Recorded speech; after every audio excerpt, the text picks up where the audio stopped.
हमारे सभी जो मनरेगा के मेट्स हैं वो सभी, उनके अध्यक्ष भी यहाँ पे हैं।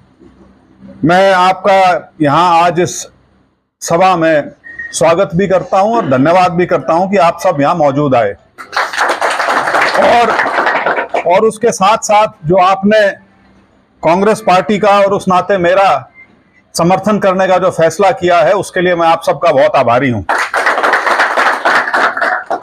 जैसा कि सुरेंद्र जी ने कहा कि चाहे लोकसभा का चुनाव था चाहे असेंबली का चुनाव है, टारगेट एक ही है और वो है बीजेपी को बाहर का रास्ता दिखाना। कुछ लोग जरूर हैं जो थोड़ा सा रास्ता भटके हुए हैं, उनको शायद कुछ गलतफहमी है, मेरे ख्याल से अब तक तो दूर हो जानी चाहिए थी, लेकिन अभी भी बची हुई है थोड़ी बहुत, तो वो भी शायद एक दो दिन में और दूर हो जाएगी। कांग्रेस जो है वो बहुत बड़ी जीत की ओर बढ़ रही है, या प्रदेश की बात कर लो या उचाना की बात कर लो। और जिस प्रकार से आज आप सब यहाँ पे आए हैं इस सभा में, कितने 52 का मतलब करीब करीब सारे ही आ रहे हैं, तो ये एक बहुत बड़ी शक्ति है जो कांग्रेस को मिली हुई है।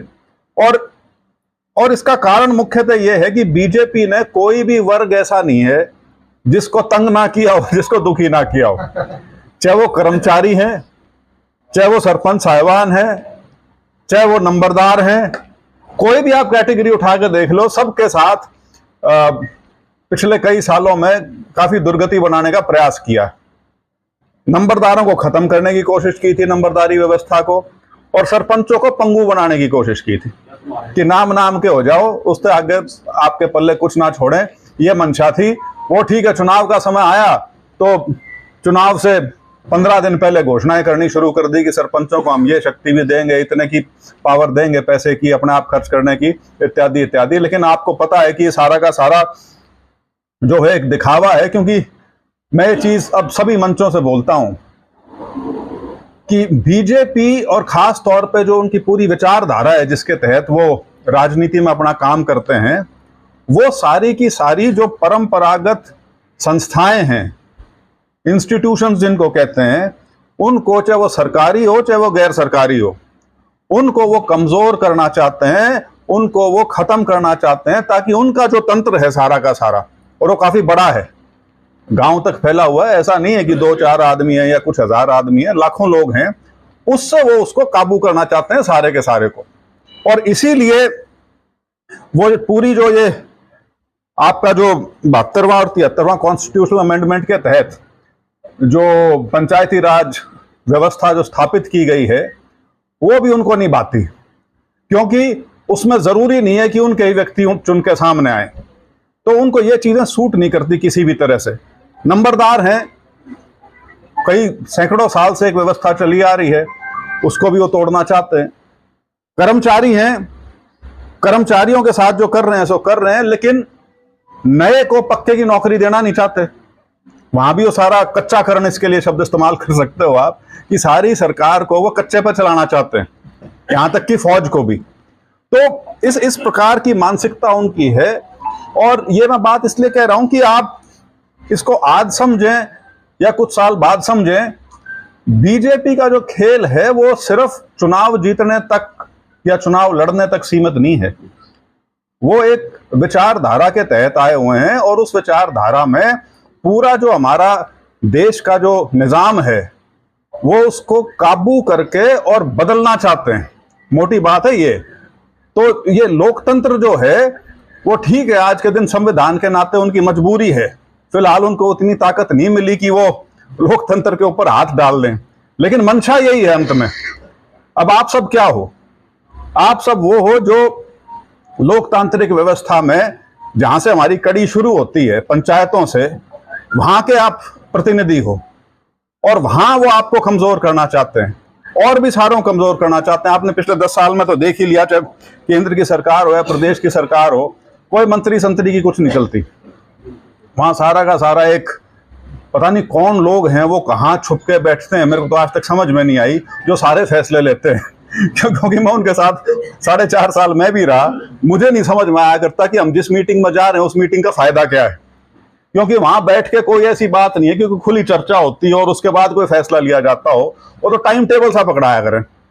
आप जाओ, आपकी 15 मिनट आधा घंटा सुन लेंगे और उसके बाद फिर बता देंगे कि भाई ये करना आपको अगले महीने 2 महीने में।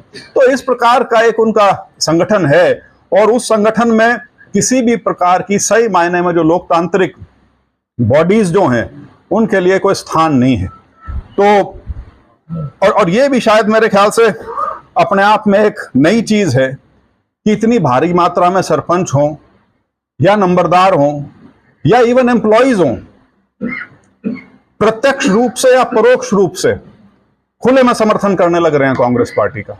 और वो समर्थन और उस समर्थन की बुनियाद ये है कि वो बीजेपी को हराना चाहते हैं सारे के सारे। तो वो यदि हमारा टारगेट है, तो जैसे मैंने शुरू में कहा, अभी भी कुछ साथी ऐसे हैं जिनको कुछ गलतफहमी है।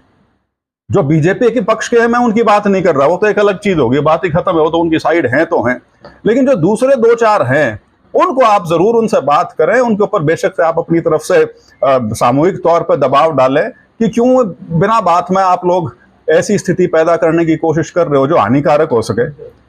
जब मकसद आपका बीजेपी को हराना है, तो क्यों इस गलतफहमी में रह रहे हो कि कोई और शक्ति हरियाणा में उनको चैलेंज कर सकती है। कांग्रेस एकमात्र विकल्प है। और ये तो जिला वो है, ये हल्का वो है जो धुरी रहा है इन सारे आंदोलनों का। तो उस नाते उसको कुछ लोग, अब मेरे को नहीं पता बहकावे में आए हुए हैं या उनके पीछे कुछ और लोग लगे हुए हैं, कहीं से फंडिंग भी हो रही होगी। तो ये सारी चीजें जो हैं, ये सिर्फ और सिर्फ जो कांग्रेस का वोट है उसको थोड़ा सा छांटने की कोशिश करी जा रही है ताकि बीजेपी किसी तरह से मुकाबले में आ जाए। क्योंकि बीजेपी के पास अपना इतना वोट नहीं है कि वो कांग्रेस का देहात में मुकाबला कर सके किसी भी सूरत में। क्योंकि वो शुद्ध, और शुद्ध भी क्या विशुद्ध कहते हैं, वो विशुद्ध जातिगत समीकरण पर राजनीति करते हैं। जब उनको ये समझ में आ जाए कि कुछ नहीं रह रहा, तो फिर वो काट छाट के खेल पे आते हैं। और वही खेल वो हरियाणा में, सिर्फ उचाना में नहीं, कई जगह कोशिश कर रहे हैं इस तरह की। तो हमको उसी चीज से बस सावधान रहना है। बाकी आपको तो क्या बताऊं, आप तो सारे जनप्रतिनिधि तो हो ही, उसके अलावा राजनीतिक तौर पे भी आप सारे समझदार लोग हैं। आप जानते हैं कि प्रदेश की जो राजनीतिक दिशा है और हवा है वो किस तरफ जा रही है। तो उसमें हमारी भागीदारी ज्यादा से ज्यादा हो, हमारा जो वजन है इस हल्के का उसको पूरी तरजीह मिले, उसके लिए हम सबको मिलकर काम करना है और सुनिश्चित करना है कि कांग्रेस उचाना से बहुत भारी बहुमत से जीते। और दूसरा, जो ये अपने दरोड़ी वाले सरपंच कह रहे थे सतवीर कि राजेश ना, इसका नाम मैंने बिरानी मोबाइल में सतवीर क्यों डाल रखा है। यो मैं गांव में गया हूँगा तो है ना, वो तो छोटे उठाने से हैं, लेकिन खैर इसे बात पर रूस जाएगा।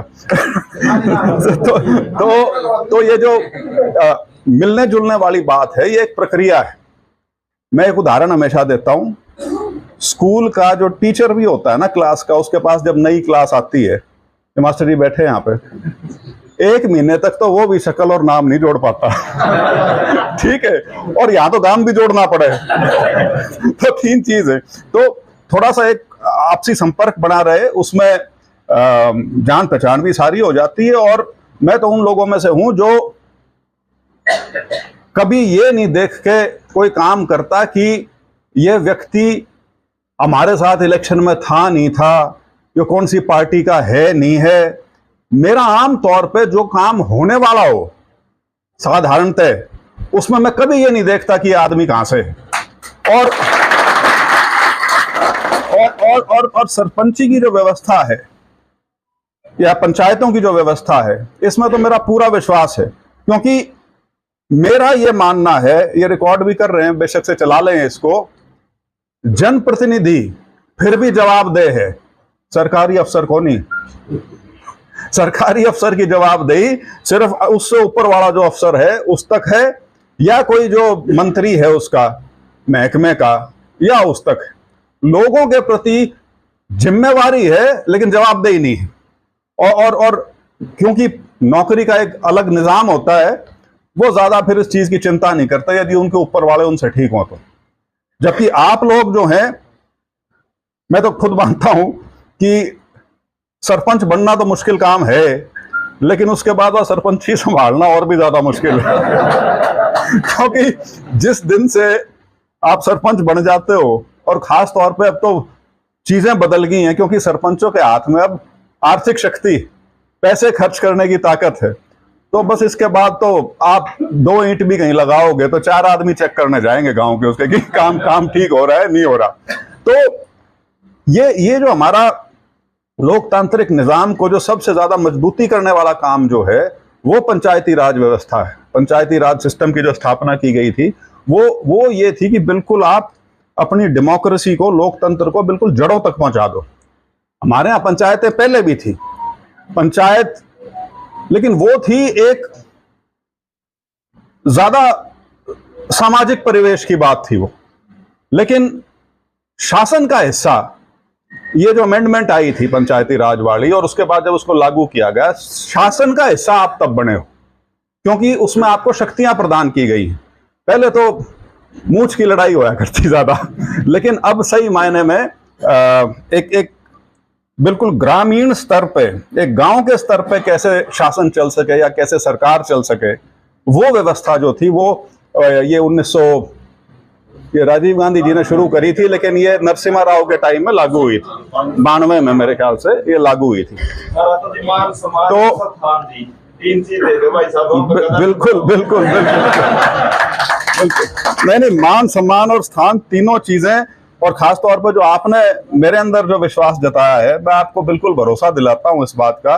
और मैं एक और चीज बताऊं, मैं सलमान, मेरा एक तो सोशल मीडिया में कमजोर हूं। मैं शायद इकलौते उन लोगों में से था, जब आप लोग ये मांग कर रहे थे, जब आपको बिल्कुल 5 लाख या 2 लाख कितनी की वो कर दी थी लिमिट, मैं उन बीजेपी के सांसदों में था या नेताओं में था जिसको जहां भी पूछा गया मैंने हमेशा आपका पक्ष लिया था। लेकिन मैंने बताया कसूती पार्टी है, इसमें वो ना तो किसी का सुझाव मांगते, ना किसी का पक्ष पूछते। जैसे मैंने आपको बताया, डिक्टेशन आती है, क्योंकि वो एक स्कीम के तहत काम करते हैं, एक पहले से सोची समझी जो उनकी एक स्कीम है उसके तहत वो काम करते हैं। तो मैं तो बस इसी उम्मीद के साथ कि अब तो 3 दिन रह गए सारे, आज क्या 30 होली है, 3 साढ़े 3 दिन बचे हैं। तो ये कहना तो क्या बोलते हैं उसको, सूरज को दिया दिखाने वाली बात है कि आप प्रभाव वाले व्यक्ति हो, प्रभाव वाले हो तभी सरपंच बन रहे हो, नहीं तो कहाँ से बनते। तो मेरा तो अनुरोध है कि आप अपने गांव में और भी जो आपका, जहां भी आपका रसूख है, प्रभाव है आपका, आपके जहां भी ऐसे लोग हैं जो आपकी बात को मानते हैं, सुनते हैं, उनमें भी जाके इस चीज़ का प्रचार करें। क्योंकि मैंने देखा है जो ओपीएस वाले भाई हैं, एम्प्लॉइज, ये बड़ी शिद्दत से लगे हुए हैं बहुत। और वो जो उनका है ना, वोट फॉर ओपीएस, वो बिना कहे सब कुछ कह देता है तो लेकिन आप तो बिल्कुल खुले में कह रहे हो, तो दोनों में वैसे ही फर्क हो गया। तो इसी उम्मीद के साथ कि हम उचाना से एक भारी बहुमत से जीतेंगे, और उसमें हमारे जितने भी सरपंच साहिबान हैं और जितने भी हमारे मनरेगा के साथी हैं, मेट हैं, इनकी भूमिका रहेगी। क्योंकि आप दोनों का तो चोली दामन का साथ, मनरेगा का सारा काम जो है वो सरपंच के माध्यम से या पंचायत के माध्यम से होता है। तो मेरा तो यही अपील अंत में कि 5 तारीख 4 नंबर का नीचे हाथ का निशान है, उस पे बटन आपने तो दाबना है, लेकिन उससे भी ज़्यादा, कहीं ज़्यादा जो आपकी जिम्मेवारी है वो औरों से जो आपने उसकी ओर प्रेरित करके लाना है, ताकि हम यहाँ बहुत भारी बहुमत से जीत सके। आप सब यहाँ एकत्रित आए और इतनी भारी संख्या में आए, इसके लिए मैं आपका आभारी हूँ, धन्यवाद करता हूँ। जय हिंद।